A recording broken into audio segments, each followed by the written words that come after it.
Hello and welcome guys. I'm very excited today. I received my Quadlock mount for smartphone and also I received my Otterbox Defender edition for my LG G3. We will be putting it all back together and we'll be using NFC to trigger a bike profile. Previously, I've been using BM pouch for the mobile for my Nexus 5. You could mount it on the bike using this attachment and it allowed you to mount the pouch vertically and horizontally. It had a very decent locking mechanism with the extra security on it, and with the extra plates I was able to attach the pouch to the backpack as well for the times when I'm leaving my bike unattended.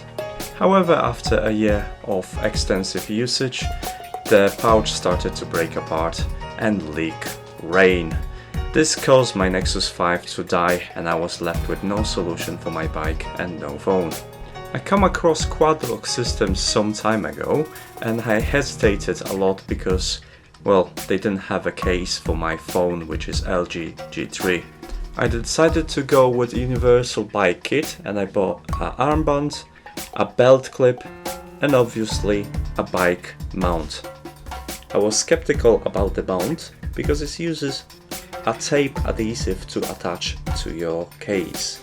I didn't want all the shock from cycling to cause my case to unstick from the mount and drop on the floor. Not having other options, I decided to go for it.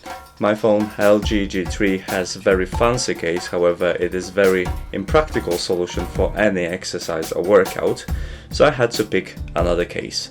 My choice was Otterbox Defender edition. The phone itself is locked in between two layers, a front one with a screen protector and a back one secured by the rubberized cover.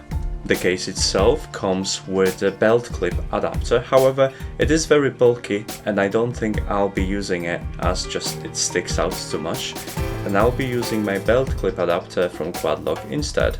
I found this to be a very comfortable solution, as whenever you left your bike somewhere, you're just taking your phone with you, stick it to your backpack, and then you have easy access to your device at all time without looking through your pockets or getting back to your backpack to take your mobile out. Quadlock Universal Kit cannot be stick to the rubberized surface, so I'll be sticking it directly on a plastic surface of the device and then adding NFC tag inside to help phone to recognize that it's in a bike mode.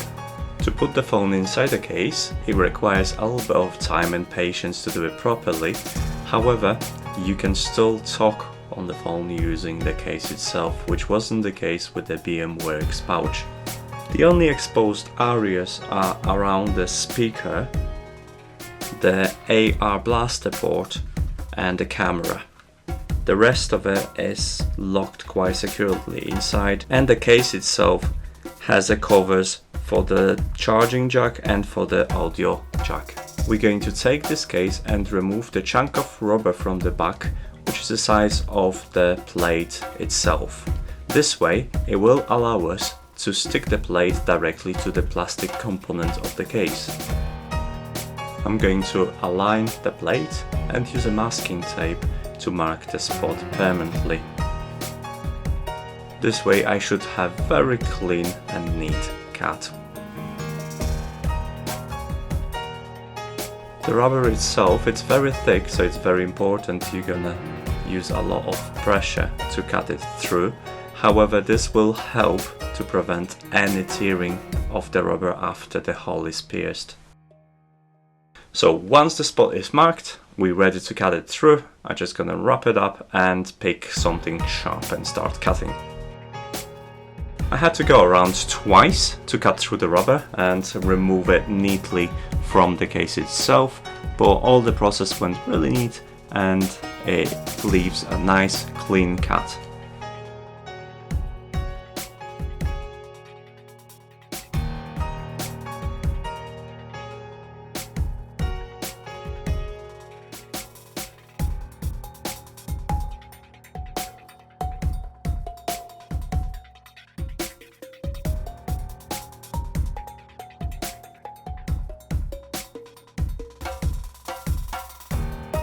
Once this is done, it's time for the mounting plate. We're going to quickly check if it fits well and then unpeel the sticker and stick it on the back, applying equal force.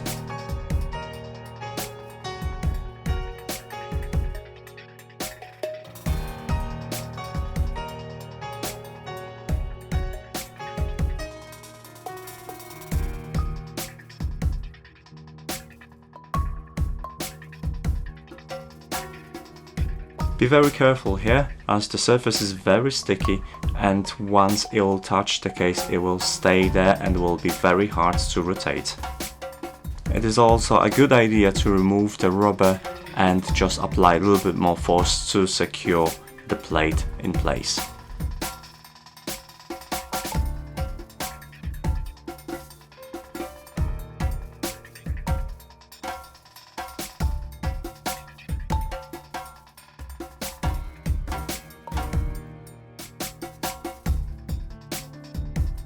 The plate sticks within a second and the case is pretty much ready to go. We're going to test it up. The case after improvements doesn't look that bad, and actually it's pretty easy to mount the mount, and on the first look it seems to be quite solid. I can move the case around and shake it and there is no visible movement.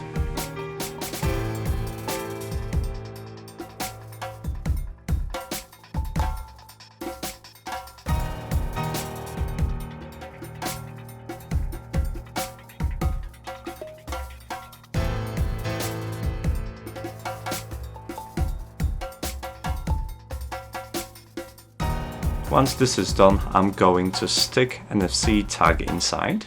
I'm just gonna have a look on the mobile and decide at what place the NFC tag is read exactly, and then mark the same spot inside the case.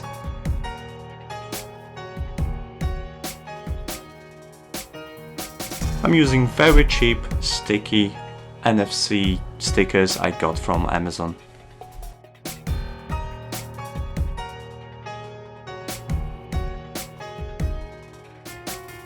When all it's done, just to double check that everything works fine, yeah, we're ready to go. As you can see, the jack cover has a tiny little hole for the microphone to be exposed, and there is plenty of space to enter any kind of jacks. Okay, I think the case is ready for initial testing, so I'm just going to mount it back to my backpack.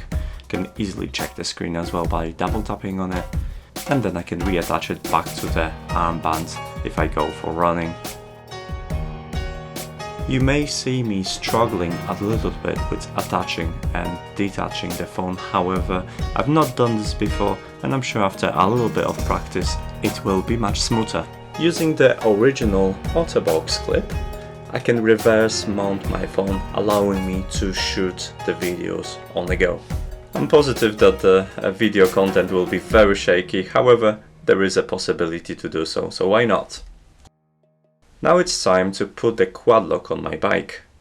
You can use attached zip lines or rubber bands to attach it to the stem of your bike or handlebars. Entire process takes about 2 minutes and it's dead easy.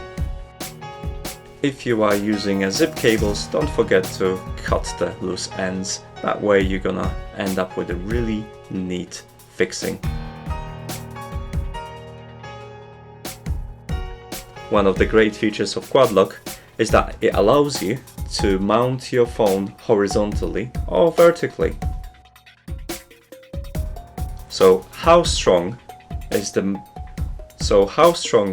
mount itself? Apparently, it's quite strong. I can easily lift my bike using the case with the mount attached to it, and various shakes doesn't seem to bother the mount either. I'm quite pleased so far.